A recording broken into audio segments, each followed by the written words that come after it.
दोस्तों आज हम आपको दुनिया की भीड़ से दूर भारतीय संस्कृति, उद्योग, कारीगरी और एक से बढ़कर एक ऐतिहासिक जगहों में लिप्त एक ऐसे राज्य की सैर करवाने वाले हैं जहां नदी उल्टी दिशा में बहती है। यहाँ मौजूद है भगवान शिव के 12 ज्योतिर्लिंग में से 2 पवित्र ज्योतिर्लिंग और ये राज्य भारत में सबसे ज्यादा आदिवासी जाति समूहों का घर है। जी हाँ दोस्तों, बात हो रही है मध्य प्रदेश की। तो चलिए फिर बिना देरी के निकलते हैं मध्य प्रदेश के शानदार सफर पर। लेकिन वीडियो को शुरू करने से पहले अगर आप हमारे चैनल पर पहली बार विजिट कर रहे हैं तो प्लीज चैनल को सब्सक्राइब कर लीजिए। दोस्तों दी हार्ट ऑफ इंडिया या भारत का दिल कहे जाने वाला मध्य प्रदेश अपने palaces, cultural heritage, forts, stupas, tiger reserves, cave और अनगिनत जनजातियों के लिए जाना जाता है। आज के समय में मध्य प्रदेश की कुल जनसंख्या 8,86,50,000 से भी ज्यादा है। इस राज्य में 90.89% हिंदूज हैं, तो वहीं 6.57% मुस्लिम्स हैं और इनके अलावा जैन, सिख्स, बुद्धिस्ट और क्रिश्चियन सहित अन्य कई धर्मों के लोग भी यहाँ पर बसे हुए हैं। भारत के मध्य में स्थित होने की वजह से इसका नाम मध्य प्रदेश रखा गया है, जबकि एक समय पर यह मध्य भारत हुआ करता था, जिसका आज के समय में क्षेत्रफल 3,08,252 वर्ग किलोमीटर के लगभग है और इस लिहाज से मध्य प्रदेश राजस्थान के बाद भारत का दूसरा सबसे बड़ा राज्य है, जिसकी सीमाएं उत्तर में उत्तर प्रदेश, पूर्व में छत्तीसगढ़, दक्षिण में महाराष्ट्र, पश्चिम में गुजरात और उत्तर पश्चिम में राजस्थान से मिलती है। मध्य प्रदेश की स्थापना 1 नवंबर 1956 में की गई थी। आज बेशक इस राज्य की ऑफिशियल राजधानी का दर्जा भोपाल को दिया जाता है, लेकिन नवंबर 1956 तक नागपुर ही मध्य प्रदेश की कैपिटल हुआ करती थी, जिसे बाद में भोपाल में शिफ्ट कर दिया गया। मध्य प्रदेश कई शासकों का गढ़ रहा है। यहाँ मुगल, चौहान, अफगान और मराठाओं का शासन रहा, लेकिन मराठा साम्राज्य की सुगंध आज भी महसूस की जा सकती है। इसका लगभग मुख्य कारण है मराठा साम्राज्य का मध्य प्रदेश में लंबे समय तक रहना। छत्रपति शिवाजी महाराज, संभाजी और पेशवा बाजीराव जैसे महान रूलर्स को मध्य प्रदेश में आज भी बड़े सम्मान के साथ याद किया जाता है। ये राज्य महान शासक राजा विक्रमादित्य की राजधानी यानी उज्जैन का भी घर है। ये वही उज्जैन है जिसे मंदिरों का शहर भी कहा जाता है, जो उन्हीं 4 शहरों में से एक है जहां हर 12 साल के बाद कुंभ मेले का आयोजन किया जाता है। दोस्तों मध्य प्रदेश अपनी ताजी हवा और ना के बराबर एयर पोल्यूशन के लिए भी जाना जाता है, क्योंकि इसके कुल क्षेत्रफल का लगभग 30% हिस्सा वन्य क्षेत्रों से घिरा हुआ है। मध्य प्रदेश भारत में सबसे ज्यादा टाइगर रिजर्व्स का घर है, जहाँ रातापानी, संजय दुबरी, वीरांगना दुर्गावती, पन्ना, सतपुरा,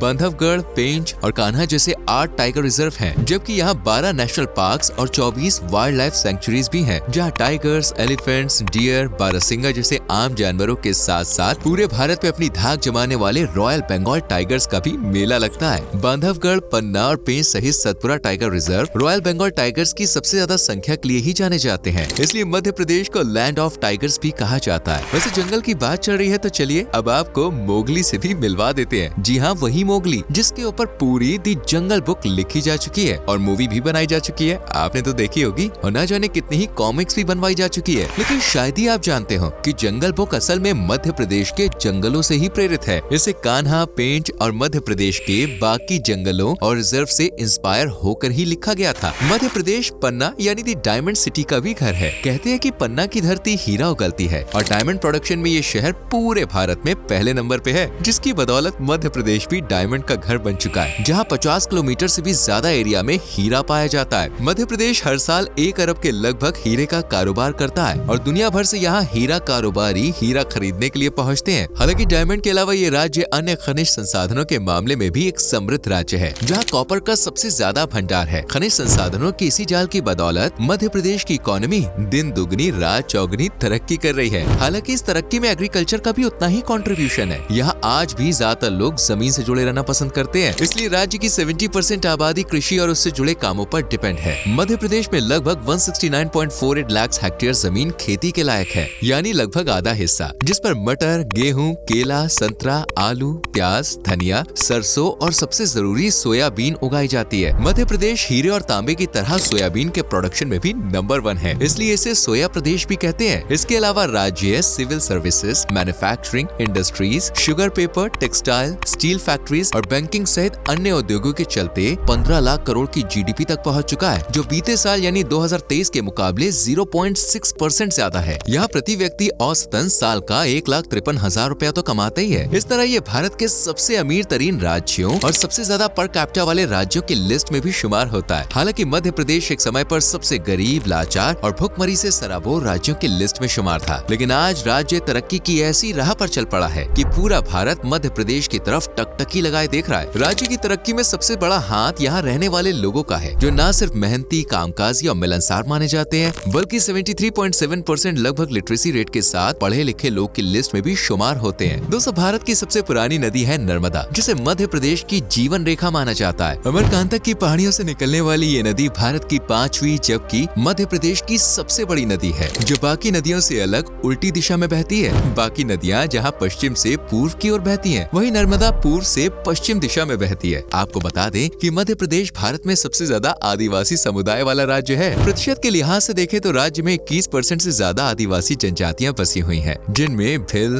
गोंड, बलगा, कोरकू, कोल और सहारिया सहित 46 मान्यता प्राप्त जनजातीय समूह है, जिनका रहन सहन, खान पान और त्योहार जैसी बाकी चीजें भी मध्य प्रदेश से अलग हैं। भगोरिया इन जातीय समूह में सबसे प्रमुख त्योहार माना जाता है। करीब 7 दिनों तक चलने वाले इस त्योहार के लिए आदिवासी लोग महीने भर पहले से ही तैयारियां शुरू कर देते हैं। इस दौरान सोने चांदी के आभूषण सहित कपड़े और दूसरी कई चीजों की खरीदारी की जाती है। हालांकि मध्य प्रदेश को त्योहारों का घर कहा जा सकता है, क्योंकि यहाँ पर हर दिन एक पर्व की तरह आता है। और भगोरिया के अलावा भी मध्य प्रदेश में होली, दुर्गा पूजा, कुंभ मेला, दिवाली, लोक रंग महोत्सव सहित अन्य कई त्योहारों को मनाया जाता है। लेकिन खजुराहो डांस फेस्टिवल यहाँ सबसे फेमस और सांस्कृतिक उत्सव के रूप में देखा जाता है, जिसे कला का शानदार नमूना भी कहा जा सकता है, क्योंकि इस दौरान भारत के शास्त्रीय नृत्य जैसे भरतनाट्यम, ओडिसी, कुचिपुड़ी, मणिपुरी और दूसरी शास्त्रीय नृत्य कलाओं को पेश किया जाता है। मध्य प्रदेश में ही मौजूद है हनुवंतिया। ये असल में एक द्वीप है जहाँ पर हर साल जल महोत्सव का आयोजन किया जाता है, जिसमें भाग लेने के लिए सैलानियों का मेला लगता है। शायद इसलिए मध्य प्रदेश को भारत की संस्कृति में जगमगाते दीपक की तरह बताया गया है, जिसकी रोशनी का प्रकाश सोन, सिंध, चंबल, बेतवा और नर्मदा जैसी मध्य प्रदेश से निकलने वाली अन्य नदियों के जरिए पूरे देश में फैलता है। मध्य प्रदेश में एक बैतूल जिला है, जहाँ रज्जल नाम का एक समुदाय रहता है। यहाँ के लोग खुद को पांडवों का वंशज मानते हैं। आपने चंदेरी साड़ियों के बारे में तो दोस्तों सुना ही होगा। सिल्क से बनने वाली इन साड़ियों की डिमांड आज पूरे देश में है। वैसे डिमांड तो भाई मध्य प्रदेश के पान की भी है। बनारसी पान के किस्से तो आपने कई बार सुने होंगे और शायद आपने चखा भी होगा। लेकिन बीते कुछ सालों से बनारस के पान को टक्कर दे रहा है मध्य प्रदेश का फायर पान, जिसे आग लगाकर मुंह में डाला जाता है। दोस्तों, मध्य प्रदेश कई दिग्गज हस्तियों का घर है, जिनमें जया बच्चन, अर्जुन रामपाल, किशोर कुमार, सलमान खान, B.R. अम्बेडकर साहब, अटल बिहारी वाजपेयी जी, चंद्रशेखर आजाद जी और कोकिला दीदी के नाम से फेमस लता मंगेशकर जी भी शामिल हैं। एक समय पर सबसे बीमार प्रदेश कहे जाने वाले मध्य प्रदेश में एक ऐसा स्कूल भी है जहां पढ़ने वाला हर बच्चा 3 इडियट का वायरस है। दरअसल इस स्कूल का नाम वीणा वादनी पब्लिक स्कूल है। ये स्कूल मध्य प्रदेश के सिंगरौली जिले में है और यहाँ पढ़ने वाला हर छात्र दोनों हाथों से लिख सकता है। जी हाँ, स्कूल में 200 के लगभग बच्चे पढ़ते हैं और इन्हें पहली कक्षा से ही दोनों हाथों से लिखना सिखाया जाता है। दोस्तों, मध्य प्रदेश की बात और संगीत की बात ना है भाई, ऐसा तो पॉसिबल ही नहीं है। संगीत जगत में अपना नाम अमर करने वाले महान तानसेन मध्य प्रदेश से ही ताल्लुक रखते थे। वहीं संगीत के महान ज्ञाता बैजू बावरा का जन्म भी मध्य प्रदेश के ग्वालियर में ही हुआ था। मध्य प्रदेश के उत्तर में बसा ग्वालियर एक बहुत ही शानदार शहर है, जिसे 9वीं शताब्दी के लगभग स्थापित किया गया था। ग्वालियर में भी दोस्तों कई राजा महाराजाओं का शासन रहा, जिनके द्वारा बनाई गई इमारतें, किले और महल आज भी सुर्खियों में रहते हैं। खासकर ग्वालियर फोर्ट, जिसे भारत के सबसे भूतिया किलों में से एक माना जाता है। ग्वालियर में ही दुनिया के सबसे महंगे महलों में से एक सिंधिया राज घराने का महल भी मौजूद है। इस महल को जय विलास पैलेस कहा जाता है, जो 75 एकड़ जितने क्षेत्रफल को कवर करता है। 3 मंजिला इस महल की सजावट में आप जानते हैं 560 किलोग्राम से भी ज्यादा सोना जड़ा गया है। महल की कुल कीमत 4000 करोड़ रुपए से भी ज्यादा बताई जाती है, जिसके 4 कमरों को फिलहाल म्यूजियम बना दिया गया है, यानी कि आप भी इस महल का दीदार कर सकते हैं। हालांकि मध्य प्रदेश में घूमने के लिए और भी बहुत कुछ है, जैसे महादेव के 12 ज्योतिर्लिंगों में से ओमकारेश्वर और महाकालेश्वर ज्योतिर्लिंग, जो श्रद्धालुओं के बीच बहुत फेमस है। उज्जैन शहर घूमने के लिए दोस्तों सबसे पवित्र शहर माना जाता है, जहाँ श्री काल भैरव टेम्पल सहित कई प्राचीन और प्रसिद्ध मंदिर हैं। वहीं ओरछा जिले का श्री राम राजा मंदिर पूरी दुनिया में फेमस है, क्योंकि एकमात्र ऐसा मंदिर है जहाँ भगवान श्री राम की पूजा एक राजा के रूप में की जाती है। इसके बाद है मध्य प्रदेश की भीमबेटका रॉक शेल्टर्स, यानी भीमबेटका गुफाएं, जिसमें लगभग 750 गुफाओं का संग्रह है। इन गुफाओं को 2003 में वर्ल्ड हेरिटेज साइट का दर्जा भी दिया जा चुका है। ऐसा माना जाता है कि भीमबेटका की ये गुफाएं करीब 3000 साल पुरानी हैं और ये भारत में सबसे पुरानी रॉक आर्ट कल्चर का प्रतीक भी है। इसके साथ ही आप मध्य प्रदेश में वर्ल्ड फेमस खजुराहो के मंदिर भी देख सकते हैं। मध्य प्रदेश के छतरपुर में स्थित खजुराहो का मंदिर भी एक वर्ल्ड हेरिटेज साइट है।